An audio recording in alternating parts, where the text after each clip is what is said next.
Episode की starting में हमको दिखाया जाता है कि हम देखते हैं कि सिल्की को कुछ याद आ रहा होता है और हम देखते हैं कि वो कुछ पकड़ रही होती है पर लेकिन वो पकड़ नहीं पाती है कुछ। और सिल्की बोलती कि तुम लोगों ने मुझसे आयरा को छीन लिया है, मैं अब तुम लोगों को नहीं छोड़ूंगी। और ये चीज बोलकर वो उनके ऊपर अटैक कर देती है। पर लेकिन हम देखते हैं कि मोमो और ओकरुन उसके अटैक से बच जाते हैं और ओकरुन आयरा को लेकर भाग जाता है और वो बोलता है कि आयरा हमारे रास्ते में आ रही है तो इसलिए हमको क्या करना चाहिए मोमो। और मोमो बोलती कि अभी के लिए तो तुम भागते रहो। और ओकरुन बोलता है कि यहाँ पर आसपास बहुत सारी चीजें पड़ी हुई हैं तो इसलिए मैं ज्यादा तेज नहीं भाग सकता हूँ। और मोमो बोलते कि उस चीज की चिंता मत करो, मेरे पास एक आइडिया है। और तभी सिल्की बोलती कि तुम लोग मुझसे बचकर नहीं भाग सकते हो और वो मोमो के ऊपर अटैक कर देती है। और सिल्की बोलती कि मुझको आयरा वापस दो बेवकूफ। और हम देखते हैं कि ओकरुन आयरा को लेकर भाग रहा होता है और सिल्की अपने बालों की मदद से उसके ऊपर अटैक कर रही होती है। पर लेकिन हम देखते हैं कि ओकरुन उसको डॉज कर रहा होता है। और सिल्की बोलती कि ये जगह बहुत छोटी है तो इसलिए तुम मुझसे बचकर नहीं भाग सकते हो। और ये चीज बोलकर वो ओकरुन को एक लात मारती है जिससे कि आयरा ओकरुन के हाथ से छूट जाती है।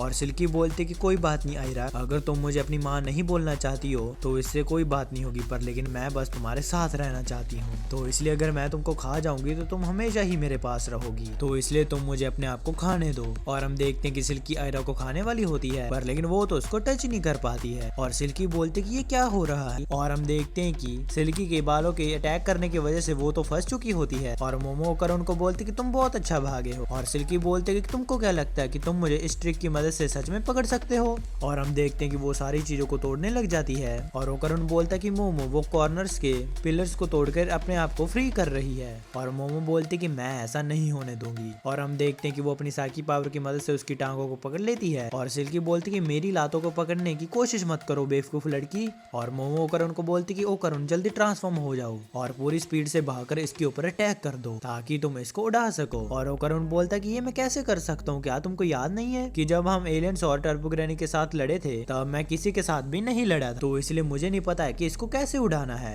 और मोमो बोलते कि ये तुम मुझे अभी क्यों बोल रहे हो, जल्दी जाओ और इसको लात मारो एक। और ओकरुन बोलता कि कैसे लात मारू, जैसे सॉकर पर लात मारते हैं वैसे। और मोमो बोलती कि मुझे नहीं पता है पर लेकिन तुमको जो भी करना है जल्दी करो। और हम देखते हैं कि सिल्की उनके ऊपर ईंटें फेंकती है पर लेकिन मोमो ओकरुन को लात मारकर उसको बचा लेती है। और मोमो बोलती कि ओकरुन जल्दी करो, मैं इसको ज्यादा देर तक रोक कर नहीं रख सकती हूँ। और सिल्की बोलती कि मैं तुम लोगों को मार डालूंगी। और सिल्की अपनी बालों की मदद से मोमो के ऊपर अटैक करने लगती है। और मोमो बोलती है ओकरुन जल्दी करो। और हम देखते हैं कि ओकरुन ट्रांसफॉर्म होकर बहुत ही तेजी से जाकर सिल्की के ऊपर अपना सर मारता है जिससे सिल्की बहुत ही दूर जाकर गिरती है। और मोमो बोलती कि ये क्या था, ओकरुन तुम्हारी पावर तो सच में कमाल की है। और ओकरुन बोलता कि मुझको बहुत ही ज्यादा दर्द हो रहा है, मुझे ऐसा लग रहा है कि जैसे मेरी पूरी बॉडी फटने ही वाली है। और तभी टर्बोग्रेनी आकर बोलते है कि तुमने मेरी पावर का यूज किया था पर लेकिन फिर भी तुम इतना बेकार अटैक ही कर पाए, तुम तो सच में बहुत ही ज्यादा बेकार हो। और तभी मोमो बोलते कि अब हम इस सिल्की का क्या करें, क्या हम इसको ग्रैंड माँ को दे दें ताकि वो इसको मार पाए। और टर्बोग्रेनी बोलती कि उसको थोड़ी देर के लिए छोड़ दो क्योंकि उसने अभी मेरी पावर से मार खाई है तो इसलिए वो थोड़े टाइम तक अपनी स्पिरिचुअल पावर का यूज नहीं कर पाएगी। चलो वो छोड़ो, मुझे ये बताओ कि वो गोल्डन बॉल इस लड़की के पास है ना, तो चलो फिर उसको निकालते हैं। और तभी हम देखते हैं कि टर्बोग्रेनी बॉल्स को ढूंढने लग जाती है। और मोमो बोलती कि मुझे मेरे हाथ खुलवाने हैं। ओकरुन क्या तुम्हारे पास सीजर है।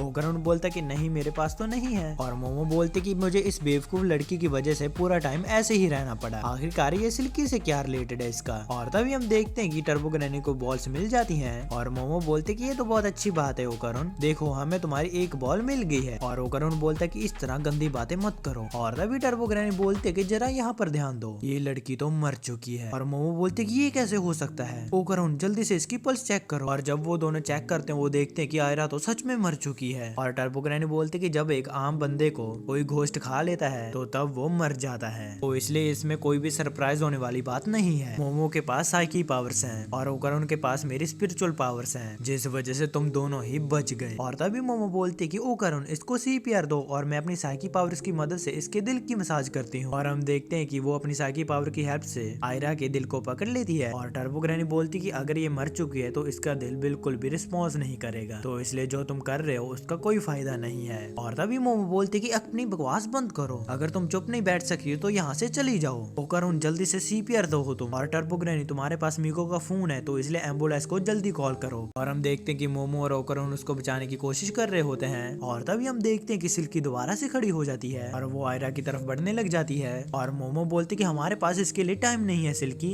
और ओकरुन बोलता है कि मोमो इसको मैं संभालता हूँ, तो तब तक तुम आयरा को जिंदा करने की कोशिश करो। और तभी सिल्की बोलती कि तुम इस तरह आयरा को जिंदा नहीं कर पाओगे, मेरे पास एक अच्छा रास्ता है, मेरे ऑरा को आयरा को दे दो। एक ऑरा लिविंग ऑर्गेनिज्म के लिए बैटरी का काम करता है, तो इसलिए अगर मोटर्स के पास बैटरी नहीं होगी तो वो बिल्कुल भी नहीं चलेंगे। आयरा का ऑरा खत्म होने वाला है, तो इसलिए तुम लोग उसको मेरा ऑरा दे सकते हो। और तभी मोमो बोलते कि तुम पर कौन ही विश्वास करेगा, क्या पता तुम इसको दोबारा से खा जाओ। और हम देखते हैं कि सिल्की अपने जबड़े को तोड़ देती है और सिल्की बोलती कि अब मैं किसी को भी नहीं खा पाऊंगी, तो इसलिए तुमको मेरे ऊपर अभी भी भरोसा नहीं है, तो मैं स्टील बीम की मदद से अपने सर को तोड़ दूंगी। और तभी टर्बो ग्रैनी बोलती कि जो भी इसने कहा वो सच है, बिना ऑरा के वो लड़की मर ही जाएगी। और मोमो बोलती कि मुझे तुम्हारे ऊपर भरोसा नहीं है, अगर तुमने कोई भी चाल चलने की कोशिश की तो मैं तुम्हारा सिर उड़ा दूंगी। और करण तुम क्या इसके ऊपर एक और बार अटैक कर सकते हो ना, तो इसलिए इसके ऊपर नजर रखो। और फिर मोमो सिल्की को बोलते कि तुमने कहा है कि तुम्हारे ऑरा की मदद से हम इस लड़की के ऑरा को बढ़ा सकते हैं, तो इसलिए बताओ ये मैं कैसे कर सकती हूँ। और सिल्की बोलते कि अपनी साइकी पावर्स की मदद से मेरे ऑरा को आयरा के ऑरे के साथ कनेक्ट कर दो, जिसके जरिए तुम कम्युनिकेशन केबल की तरह काम करोगी और आयरा के ऑरा को पावर मिल जाएगी। और हम देखते हैं कि मोमो अपनी साइकी पावर्स की मदद से आयरा के ऑरा को सिल्की के ऑरे से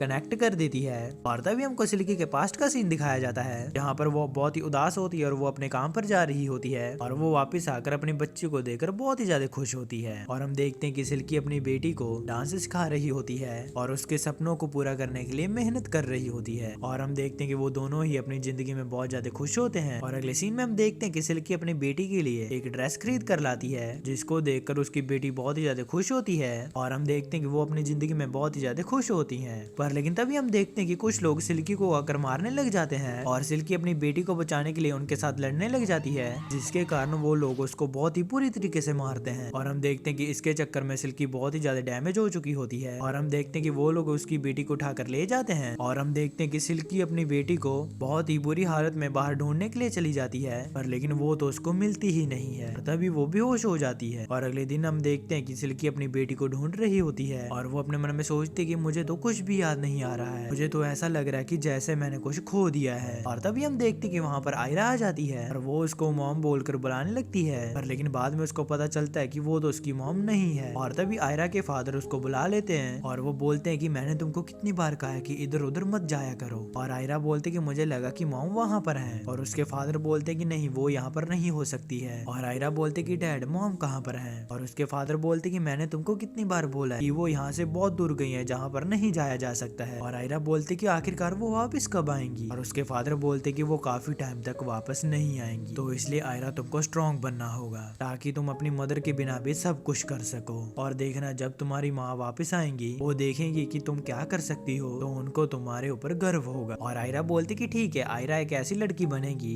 जिस पर उसकी माँ को गर्व होगा। और तभी सिल्की बोलती है कि आखिरकार मेरी बच्ची कहाँ पर है, एक सेकंड मुझे याद आया कि मैं आयरा की माँ हूँ, तो इसलिए मैं उसको प्रोटेक्ट करूंगी ताकि कोई भी उसको चोट ना पहुंचा पाए। और हम देखते हैं कि सिल्की गोश्त में कन्वर्ट हो जाती है और हम देखते हैं कि आयरा उसकी कहानी सुनकर उठ जाती है। और हम देखते हैं कि मोमो भी नीचे गिर जाती है। और तभी ओकरण बोलता है कि मोमो तुमको क्या हुआ, अगर इसने कुछ अजीब किया तो मुझको बताओ, मैं इसको अभी मार डालूंगा। और मोमो बोलती कि रुक जाओ ओकरण, तुम कुछ मत करो ओकरण। और तभी सिल्की बोलती है कि मुझे माफ कर दो आयरा, मैंने तुमको प्रॉमिस किया था कि मैं तुमको प्रोटेक्ट करूंगी, पर लेकिन मैंने तो तुमको सिर्फ चोट ही पहुंचाई है और मैं तो अपने इमोशंस को भी नहीं कंट्रोल कर पाई हूँ, जिसकी वजह से मैं मॉन्स्टर में कन्वर्ट होगी। और लेकिन अब सब कुछ खत्म हो गया है। और तभी मोमो बोलते कि आखिरकार ये क्या हो रहा है, ये टूट क्यों रही है इस तरह। और टर्बो ग्रैनी बोलती कि मैंने तुमको बताया था कि ऑरा एक बैटरी की तरह काम करता है, तो इसलिए अगर तुम्हारे पास वो नहीं है तो तुम खत्म हो जाओगे, इसको अभी भी बहुत सारे रिग्रेट्स है, तो इसलिए ये शांति से नहीं मर पाएगी। और फिर मोमो बोलती कि तो फिर क्या होगा। टर्बो ग्रैनी बोलती कि फिर इसका कुछ भी नहीं बचेगा, ऐसा लगेगा कि जैसे ये इस दुनिया में एग्जिस्ट ही नहीं करती थी, लिविंग और डेड इसको भूल ही जाएंगे। और वैसे भी मेरे हिसाब से तो इसकी लाइफ बेकार ही गई है, तो इसलिए अगर ये अपनी पहचान खो भी दे तो इसमें कोई प्रॉब्लम वाली बात नहीं है। और तभी मोमो बोलती कि ऐसा बिल्कुल भी नहीं है, ये तो बहुत ही ज्यादा गलत बात है, क्या किसी तरीके से इसको शांति नहीं मिल सकती है। और टर्बो ग्रैनी बोलती कि अब सब कुछ इसके दिल पर डिपेंड करता है कि इसके दिल में शांति है या नहीं, हम जैसे अजनबी इसके बारे में कुछ बात नहीं कर सकते हैं। और सिल्की अपनी बेटी को याद करती है और वो बोलती है कि काश मैं तुमको और अच्छे कपड़े दिला पाती, काश मैं तुम्हारे साथ और ज्यादा खेल पाती, काश हम थोड़ा और टाइम बिता पाते, अगर तुम मेरी बेटी बनकर ना पैदा होती तो शायद से तुम और अच्छी जिंदगी जी सकती थी, मेरी वजह से तुमको बेकार सी जिंदगी जीनी पड़ी, तो इसलिए मुझे माफ कर देना।